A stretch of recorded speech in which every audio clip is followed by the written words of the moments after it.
What do basketball and baptisms have in common? Well, I'm going to talk about that in this edition of Proclaim News for March 2024.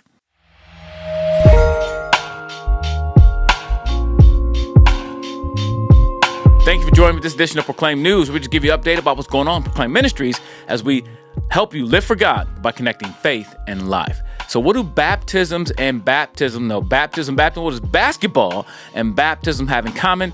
Well, not much, but I did both of them this month. So first talk about basketball. I recently had a chance to speak at Upward Basketball's ending celebration where I was able to give the gospel to had to be over 500 people there. Lots of kids all on the floor. It was really a great time. Not only did I share the gospel with them, but I also did a memory verse, 1 Corinthians 15, 3 and 4. And you can find that memory verse in the link in the description. I just did it at our Sunday school as well. And I challenged the parents to learn the verse with their kids. 1 Corinthians 15, 3 and 4. Christ died. Oh, I got to do the hand motions, right? 1 Corinthians 15, 3 and 4. Christ died for our sins according to Scriptures, and that he was buried, and that he rose again on the third day according to Scriptures. 1 Corinthians 15, 3 and 4. Check that out if you want to know more about that. A link is in the description. I also made two videos about it, one challenging parents and also one just doing the memory verse. You can find that on our app, on our website, or on YouTube. I think I titled it, This is Gooder News. It is really good news, the good news of the gospel. So I'm grateful for being asked to speak at that event. Met a lot of kids. And the amazing thing is this, the next Friday I was speaking at a public school and I just got done speaking to TKers and kindergartners. Kindergarten said, Mr. Brown, we go to the same church. I said, what church is that? He said, the one you go to. And I said, you know the name of it? He said, no. And I said, you mean, was that the basketball thing? Yeah, he saw me speak there. So it was really cool. And several kids had saw me speak at that event, and that was really cool. So I wasn't playing basketball, just been able to be a part of Upwards Basketball to help these students live for God by connecting faith and life. Now, before I talk about baptism, let me talk about Proclaim Ministries or our podcast, Connecting Faith and Life. If you haven't listened to it, please visit Apple Podcasts, Google Podcasts, Spotify, or go to our app or our website or even the YouTube channel to listen to our podcast. And do me a favor, hey, like it, subscribe, make a comment. That helps the algorithms let people know it's popular. And so listen to it. If you like it, great. We'd love to hear from you. You got some feedback. I love your feedback as well. But we've been launching it we publish it every Saturday at 9 a.m. And so check it out. New episode every single week. Connecting faith and life. And I try to do different topics, but also I want to just talk about how we can live for God by connecting faith and life. And I think sometimes a lot of things in the Christian media space is all about the next thing or all these other issues. And sometimes it's really like a lot of Christians putting other Christians down or really critiquing other Christians. And I get it. We should speak the truth, but we should be speaking more truth than we are correcting error. Yes, let's correct error, but I think if we speak truth and we teach the Bible, some of that can correct itself because people would know these things and not just be... Anyway, that's a whole nother podcast topic, but check out our podcast, Connecting Faith and Life, every Saturday, 9 a.m. on Spotify, Apple, Google, all those things. And I want to thank all you supporters. If you support our ministry, you're helping make these things possible, not only helping us be online, but also building a team of people who can edit these podcasts and videos. So thank you so much. But check out the podcast, Connecting Faith and Life. Now, I just mentioned earlier being in public schools, and I really love what the work I get to do through the Choose Well program. If you don't know about that work, visit the choosewellprogram.com. TheChooseWellProgram.com, where I get to go speak in public schools. I love partnering with schools. They bring me in to help students. My motto with students is this: when you make better choices, you will live a better life. So choose well. And the students say, oh yeah. And so I love speaking in school. I work with TK all the way through seniors in high school. I do professional development for educators, do family nights for families. I really love being salt and light in the public schools. And I meet so many Christians who are grateful for my presence on campus. And I really love it. So I'm going to tell you a quick story. I was at a middle school and I spoke there for 2 days. And The second day, I just met with all of the sixth grade class, one by one. We just did, it's a huge school, 1,500 kids. And so I just spent, like their gym time with them. And we let them ask me questions. I went deeper into the message of personal responsibility. And it was great. Well, halfway through the day, the kids were kind of wound up, whatever. And so during the Q&A time, one of the kids raised his hand. And I think he was trying to do a gotcha on me, like, get me. And so he said, Mr. Brown, what's the purpose of life? What's the meaning of life? And some of his friends started snickering there. They thought they were getting me. I was like, oh, great question. So I said, listen, I believe personally that we're made by God and for God, that we've been made by this creator God who loves us, who cares for us, and the fact that we were made by him, therefore we should live for him. So the purpose of life is to live for the one who's created you. I said, listen, this iPad right here, also an iPad that I used to control my computer when I'm doing presentations. I said, this iPad was made for a purpose, and it was to do a lot of different things, compute things, right? You and I were made for God.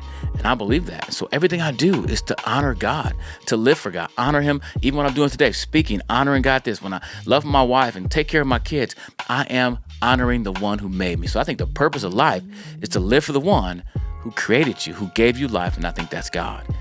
And it was interesting. I don't feel like I'm doing a bait and switch when it happens. Because when I'm at the school, I'm not there to proselytize, that's the word. I'm there to simply give a message of choices. And I think from my personal view, I get to be salt and light. And when kids ask me those questions, I can answer freely. And I actually had another principal at another school when it happened. She was thankful that I actually answered the question of what I believe and not kind of skirting around my belief system, because my belief system drives my life. And I think as believers, we should be people who are willing to speak the truth in love. And I'm not saying that you work at McDonald's, your job is not there time somebody come by, hand them a tract or tell them about Jesus that moment.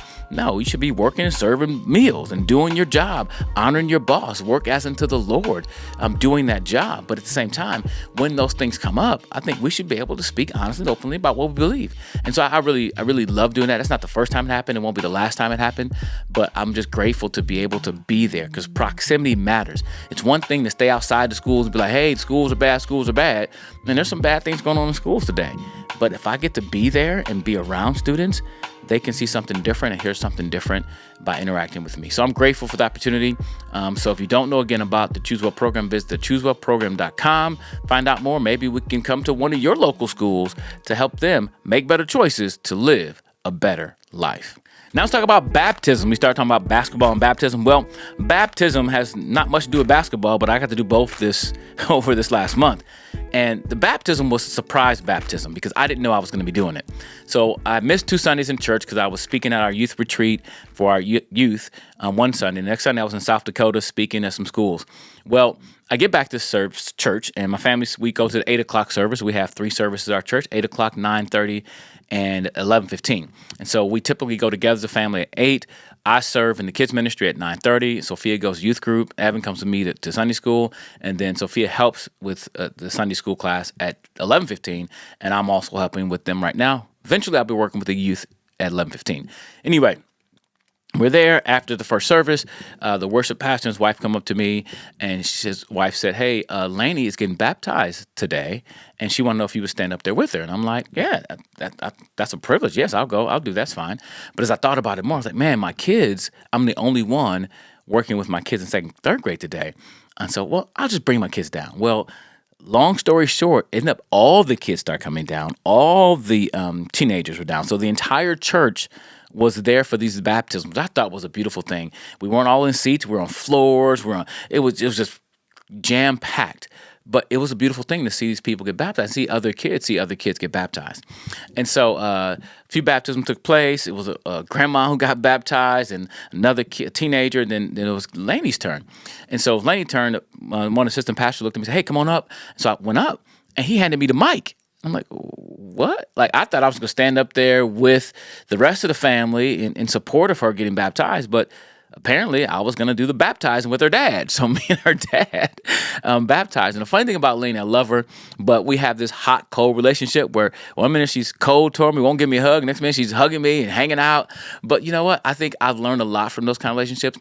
as the adult and even as a parent, I just got to be present. I got to be willing to be present and go through those storms of the ups and downs and ins and outs. But, that's another story for another day. But the fact that she wanted me to baptize her meant a lot to me, and hopefully meant a lot to her and her family. And her parents are very grateful that I was willing to do that. And why wouldn't I? I mean, she's one of my kids in a Sunday school class. And so after the baptism, we went back up to class. We talked about what baptism is, what it isn't, and it was a really great day. So I was really excited about that, and I'm grateful that not only did Lainey trust Christ as her Savior, but yet she also got baptized to show the world that she is choosing to follow Christ, make a public declaration that she is a follower of Jesus Christ through faith in Him. So that was a story about baptism, and along with that story, I want to share one other sad story. You could be praying for our community. I think right around that same time, I got the news that 2 kids in our community had died. 2 10-year-old boys had passed away.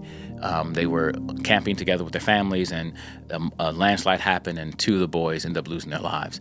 And last week, I went to the memorial service, and it was tough. And I'll be honest with you, I was crying on the way, not the day before, just knowing I was going, and just trying to fathom what that would be like to lose my child and what these parents must be going through. And I will say they were brave, because the parents got up and shared during the memorial service for their kids. They shared some lighthearted moments. And one of the things the father said of one of the kids, he said, I wish I got another day. Of course, you always wish you could have another day with your kids, some more time with them.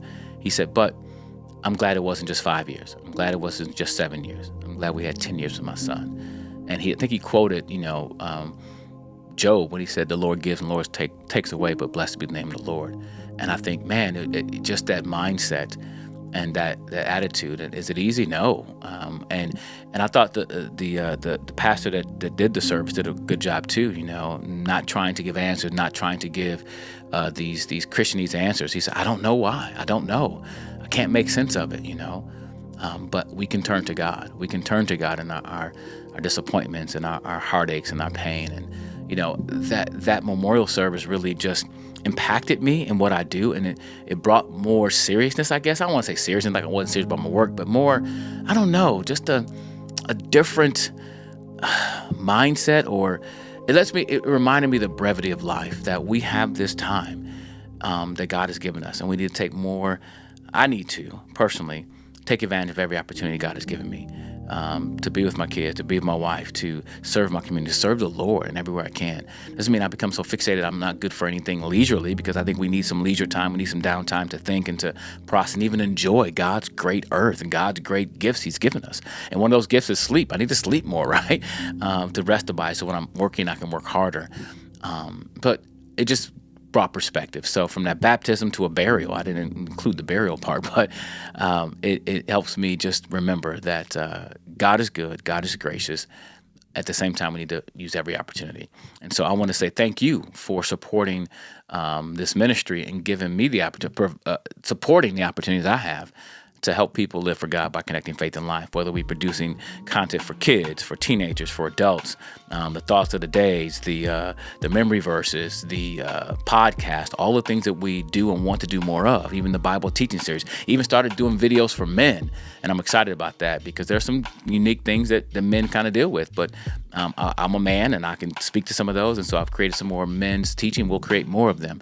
So thank you so much for standing with me and supporting this ministry as we help people live for God by connecting faith and life. So thank you for watching this episode or this edition of Proclaim News, where all we do with Proclaim Ministries is to help people live for God by connecting faith and life.